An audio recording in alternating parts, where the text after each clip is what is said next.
مسافری.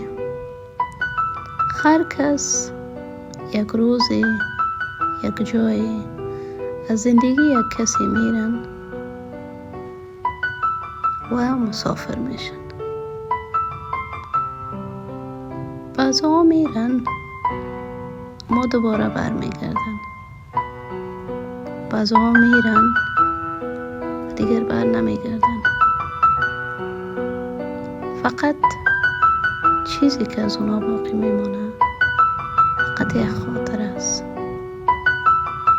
که در ذهن برای همیشه حک میشد.